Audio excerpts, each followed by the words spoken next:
command creates multiple copies of an object in either a linear series, or it can be a matrix in 2 dimensions.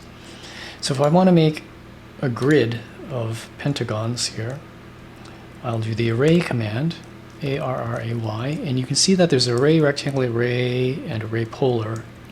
The one I'm going to do is array rectangle, which is the same as if I did array and picked this rectangular option. And see, it gives a preview of with some predefined values already. So 4 columns and 3 rows. I can change the number of rows very easily by grabbing this grip here and moving that. So maybe I only want 2 rows. And the number of columns similarly with this grip. I can change both of them simultaneously with this grip.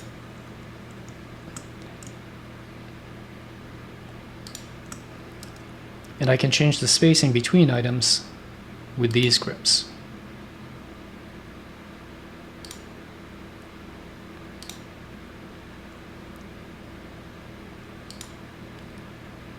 Oops.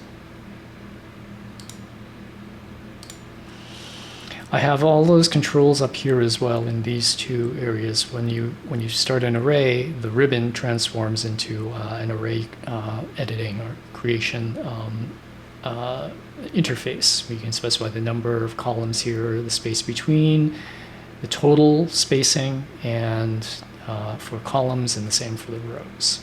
And each of those numbers is related to the distance between the blue grip points. So say I want to have between my rows an exact amount or something, or match amount something that I already have. Say I have in my, let's see, I'm going to quit that, and I'm going to undo that.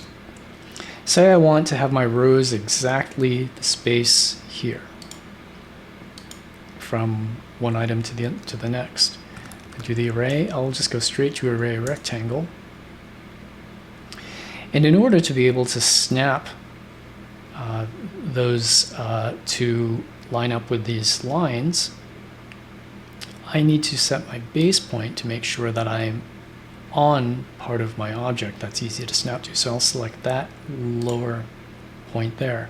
And now if I want to adjust the spacing between the rows, I can grab that grip and exactly match it to that endpoint, pull off a guide, and snap there. So I know now that my rows are all exactly, they match the spacing here. I could do the same thing for the columns as well. And when I'm done with the array, I press close array. Now, one of the great things about the array is that it is a unified object. It's a collection of several things, and it can be expanded or contracted in the future after you've created it. You can also explode it into individual objects. So I select the whole array, and I'll use the explode command. X is the shortcut. And now you see I have individual objects now that I can manipulate at will. For example, I can delete certain ones.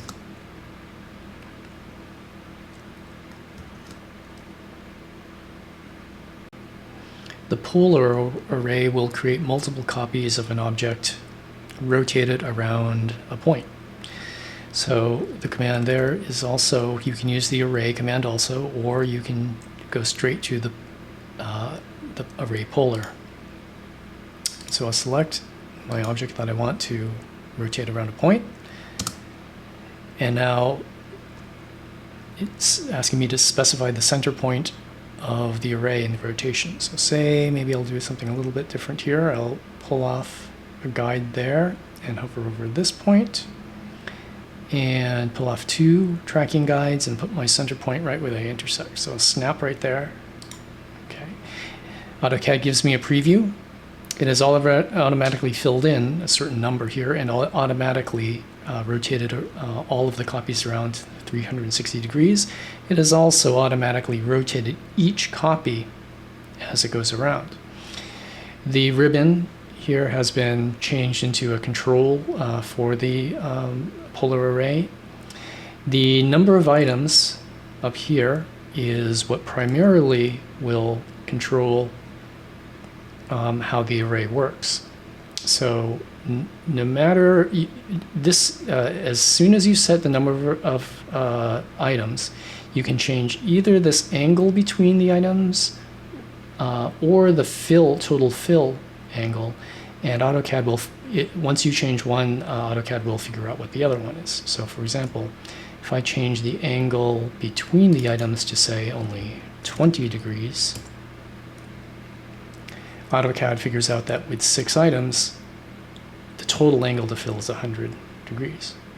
Now if we say then instead change this one, say the total angle to fill is maybe 150 degrees, AutoCAD does the math, and for 6 objects it figures out that the angle between them is 30 degrees. We can also have click this button here to tell AutoCAD not to rotate the items so they stay in the same relative orientation as our original item. And this button will actually allow us to flip the direction, whether it's clockwise or counterclockwise. And again, it'll go by default counterclockwise because that's what the way the direction positive angles go. We can grip edit the array as well and move this some other distance away from our center point if we want. And then also move the distance here graphically between the items.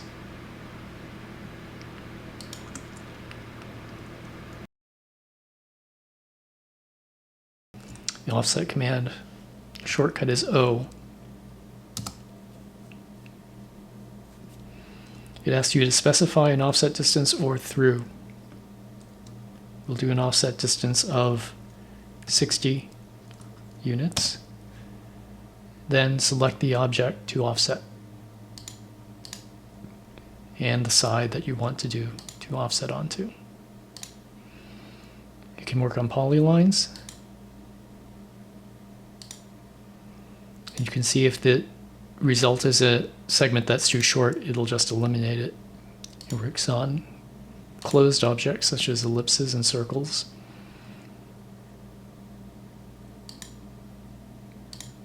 And if the radii are too small, you see that it'll just turn them into angles. The through option, T is the shortcut for that. Select an object. Let's see, let's try this one.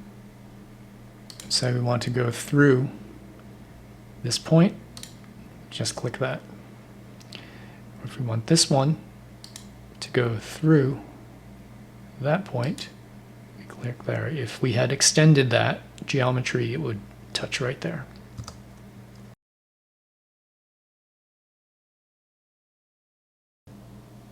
Mirror command, MI is the shortcut. It asks you to select the objects. We could have pre-picked these as well. I'll select this polyline, hit enter to end the selection, and then select or draw your mirror line. And AutoCAD asks if you want to erase it or not. We can say no to make a copy. It can be an arbitrary line anywhere. So I'll pre-pick now, MI, and perhaps it can be at any arbitrary angle.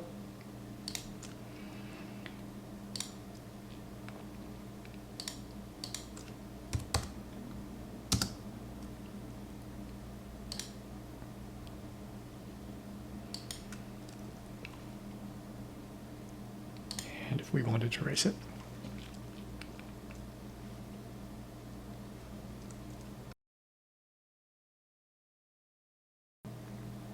The align command is very powerful. It can move, rotate, and scale multiple objects in one command. So for example, say I want these two objects to be rotated and moved so that this point and this point align to this point and somewhere along this horizontal line. I'll do the align command after pre-picking. It asks me for the first source point. So if I want this point to exactly line up with something, I'll click its destination where I want to move it to. Now it asks me to align this for the second source point. If I want this point to align somewhere along this line, I can use any kind of snap to this line that I want. I can use the midpoint there. Okay. There's an option even to continue with the third source point. Let's just do 2 source points. And if I'm ready to go, I'll hit spacebar. Do I want to scale the objects? This is the where it's asking me if I actually want to scale the objects. I'll keep them the same scale, so I'll say no. And there. So it has moved and rotated my squiggly polyline and my ellipse. It keeps them in the same relative orientation and placement and distance and scale with each other, but it aligned the first source point there and the second source point to as close to that the second destination point I had, keeping the geometric relationship between those destination points, meaning the first source point was here and the second source point, the second destination point, excuse me, the first destination point was here, second destination point was directly to its left. Let's do that again, and let's try using the scale option. So I'll post pick this time. I'll do align, and of course post picking, it asked me to select the objects after issuing the command. Now I've selected them. I'll hit spacebar. Let's try something similar again. We'll do first point here. Why don't we do our first destination point here? And now our second source. Why don't we go ahead and do the midpoint of the segment of this polyline? Let's just keep it to 2 source and destination points. And now let's say yes for scaling. And you see that it rescaled those 2 objects that were my source objects to sort of fit within those destination points. So it kept, it scaled both the size of the individual objects as well as the distance and relationship between them. Scale object works like Scale 2D in Rhino. It'll scale any single object or multiple objects proportionally. So for example, if I want to scale this rectangle and pre-pick it, the scale command shortcut is SC. And if all I have to do is click a base point, which is the stationary point for the scale. As soon as I start moving my mouse, we can see that the preview happens. And all you need to do is enter a scale factor, which is a multiplier. So if I want to scale this up 3 times, I can type 3, enter. And to be explicit about that, let's do it one more time.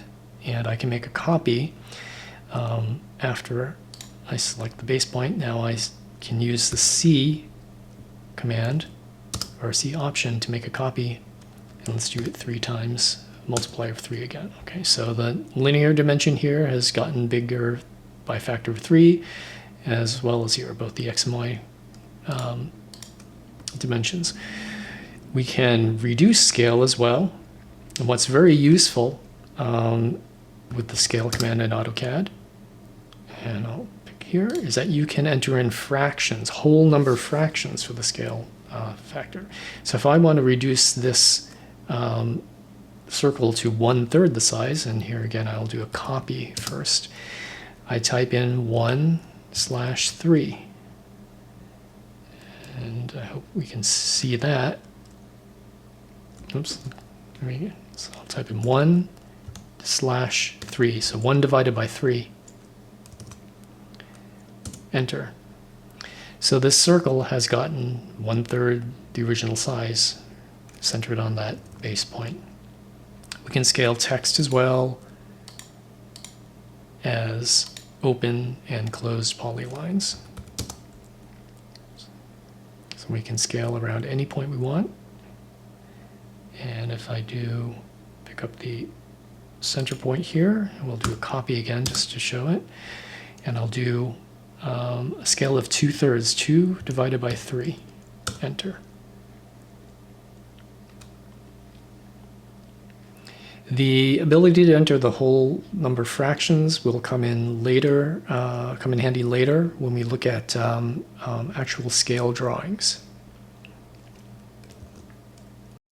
The scale command is also useful for resizing one object so that one part of it, or one linear dimension on it, matches the linear dimension on another object that you already have in the drawing. So say, for example, I want this polyline on the right side here to have this diagonal line part of it match the diameter of this of the circle. What I can do is I can take my circle, which is sort of my reference object, and I'll copy it. And there are a couple ways we can do this. Maybe I'll do it this way. I'll take the center and I'll snap to that midpoint. And now what I can do is I can take this object and scale it, SC. And what I'll do is I'll take the midpoint there as the base point. And then I'll use the reference option, R. I'll type R, enter. And specify the reference length, which is the length that I want to change. So go from the midpoint here, say, to this endpoint. And so you can see that dimension I can change. And if I zoom in a little bit, I can then snap that to the intersection with that circle. And there, so that side of that polyline now matches the diameter of the circle. And I'm done using that circle as a reference, so I can select it and erase it. So now this object has been resized so that that line matches the diameter of the circle. The stretch command is really versatile. What you need to know, though, is that contrary to what its name might imply, it's about moving points, not necessarily stretching objects. It will distort objects through its process and stretch objects, but you should think about it as moving points. So if I wanted to extend some of these lines upward, I can use the stretch command to do that. And what I do is I'll do a right to left crossing, and only right to left, across the points that I want to move or relocate or reposition. If I only want to move that endpoint, I go over that endpoint. I've selected it, so then I can just move my endpoint like that. I can do multiple points as well. So I can perhaps go over those and also use perhaps something like a reference distance. So if I know I want to extend those lines that far, I can do something like that. You can use another way of using this is to simply extend a line. If we didn't have a target to extend this line to, and I just wanted to extend it some perhaps arbitrary amount, I could do something like this, stretch, select that endpoint, and then use that object itself to help guide me to go in the direction I want. Something like this. And if I knew that I wanted to extend from, say, a midpoint to there, to basically extend that by 1/3 the amount, I can do that as well. Just kind of snap to itself. You see, with closed objects or any sort of object with 3 or more points, if I select a subset of the points of the object and start moving them around, it keeps those points all in relation to each other from the original position. The connectivity is what changes to the other stationary points, and you can see then that it actually can distort an object when you do that. Objects such as, let me just do that again, just so it's very obvious. Objects such as circles cannot be stretched. So if I went over, say, what might be the node point here, or quadrant point of that circle, it won't let me move that around. Circles need to remain circles. However, one interesting thing about the stretch command is that if you select all the points of an object, like that, it basically acts as the move command.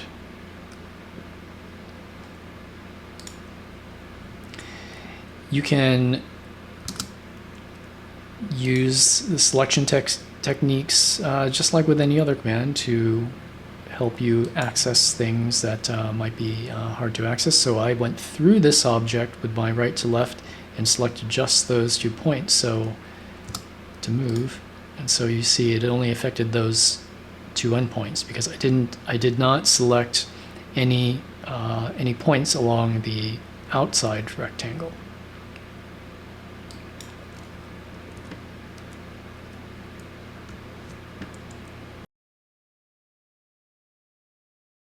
The break command will put gaps into objects. And the shortcut is BR. So if I have, before I do that, if I have some closed polyline and a circle and a rectangle, an open polyline, and some lines here. We'll see how the break command works on each of those. So the first thing you need to know is that the break command, it asks you to select an object, and once you click on the object, right where you click on it, it will create the first breakpoint. And you'll notice though that when I hover over an object to select it initially, it doesn't give me a snap. I can't snap to an endpoint, I can't snap to an intersection. That's AutoCAD's way of sort of forcing you to think about or recognize that you're putting in a gap and creating, possibly creating more than one object as well. But what I can do is the second point will be able to snap to something. So this is still a polyline. It is an open polyline now, it's not closed. But we put in a gap from right where we clicked it when we selected it to a specific point that we were able to snap to. And we'll try this with the circle. And again, you can see it gives me a preview as I move around here. And also what you see is that the preview is the break direction on the arc is always going in the counterclockwise direction. No matter which side of the initial point I put my cursor, it wants to create the break going counterclockwise. And so I can click the second point again to snap to an O snap.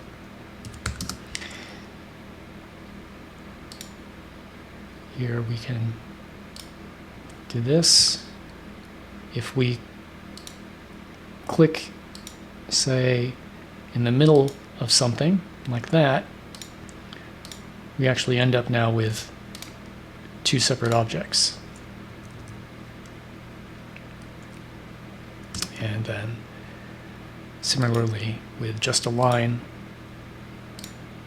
do the same thing.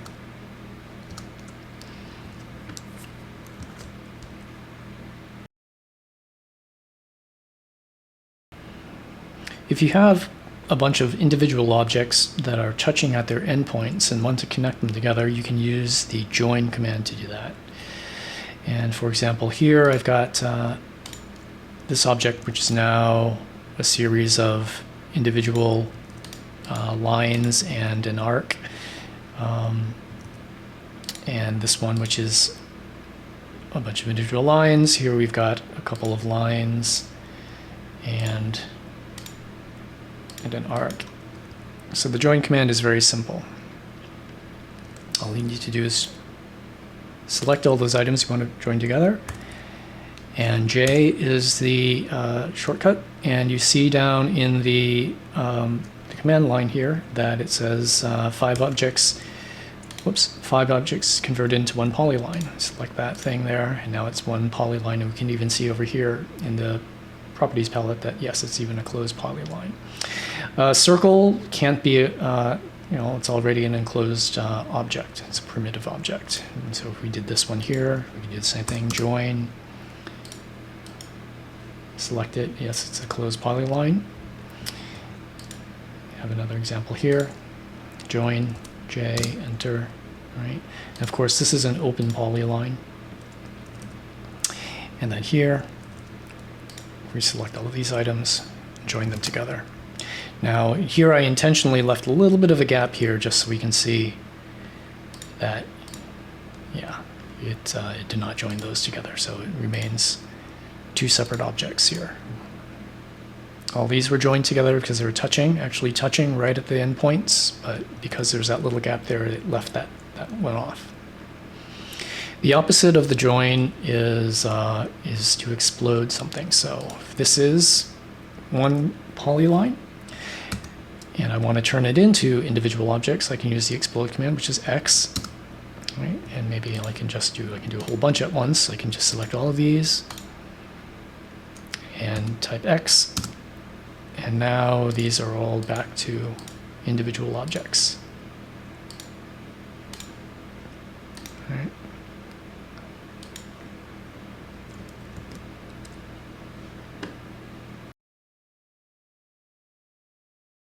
If you want to divide an object equally, use the divide command. And the shortcut is div. And with the divide command, you are forced to post-pick your objects because you can't pick more than one object. So if you had more than one object, well, we can do that. I can select a whole bunch here, and if I do the divide command, div, it still asks me to select the object because we can only work on one at a time. So let's start with this line. And the prompt here is enter the number of segments. So let's divide it into 5 pieces. Hit 5 space. Okay. Now what happened? I don't see a division here. And if I select it, it's still one line segment. But if I select across like that, you can see that it inserted little points. And those are the equal divisions. To make those more visible, we can use the pp type command. Maybe now it's p-type. And the point style and change how it looks. So why don't we change it to something like this. And now you see there are the points. And we can use those to snap to if we want. But before we do that, you can see now I'm trying to snap to that, and I have the nearest snap on, but it's not actually kind of snapping right to the point. To snap right to the point, we need to turn on the node OSnap. And so if we go to our OSnaps, down here, node here is what we need. So I'll turn that on. And now you see if, say, I want to draw a line that snaps to one of those points, now you can see there's a snap there. And when I roll over it, it gives me the tooltip saying it's a node. So right there is, I can snap right there. And if, you can do other things like copy from one to another. So from there to there, and you can see it's snapping nicely to the nodes. Okay. The divide command works very well on open objects. For example, here is an open polyline, so if I use the divide command on that, and we say 5 segments again, there are the 5 segments. And it measures around the vertices as well to give equal amounts between each one of those nodes. Here's another open object with a curve, and let's do 5 again just to see. So each one of those in between along the length of the object are all equal. The divide command also works with closed objects. So here we've got a closed polyline, with a curve. Here's a rectilinear closed polyline and a circle.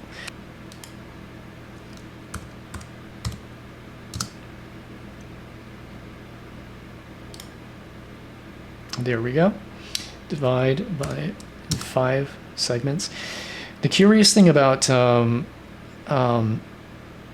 closed objects, though, is that specifically like polylines like this, is that there's a starting point. There's always going to be a starting point to the polyline.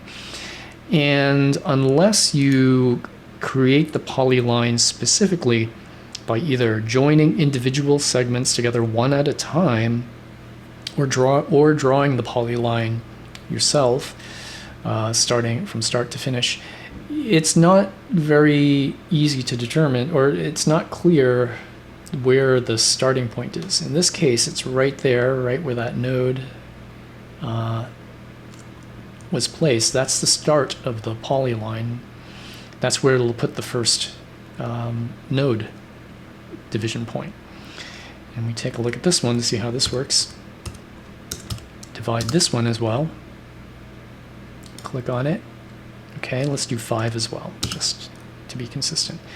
And so you can see when I select the polyline, it's actually placed one of those nodes right there. So that AutoCAD considers that the start of the polyline. Now, how would you can find out where the start of the polyline is if you select it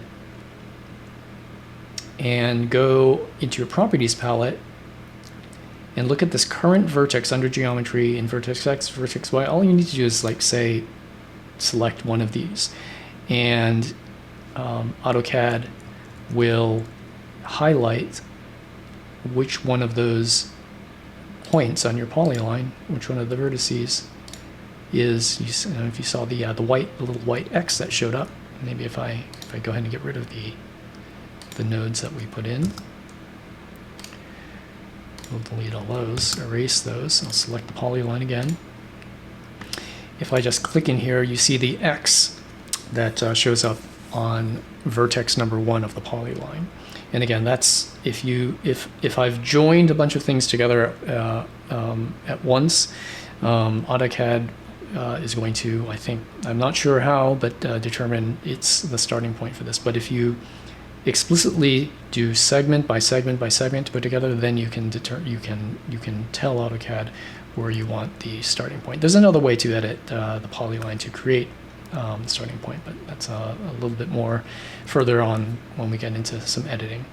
So if we divide a circle, I click the circle, let's do 5 as well again. The default starting point for circle is going to be at angle 0. So which means always this point on the circle at the far right is going to be the first division point, and then it'll go around counterclockwise.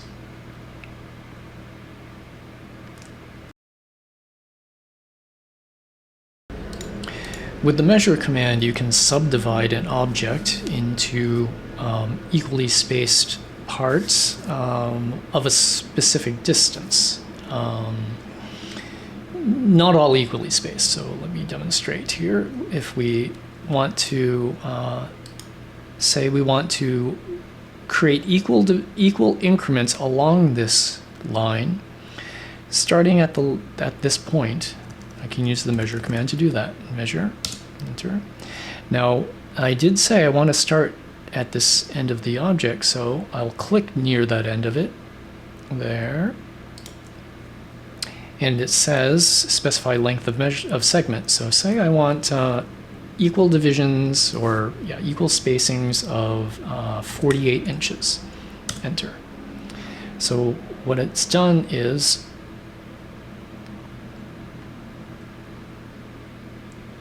created spaces here, here, here, and here of 48 inches equal. We can use the distance command, DI, to double check that.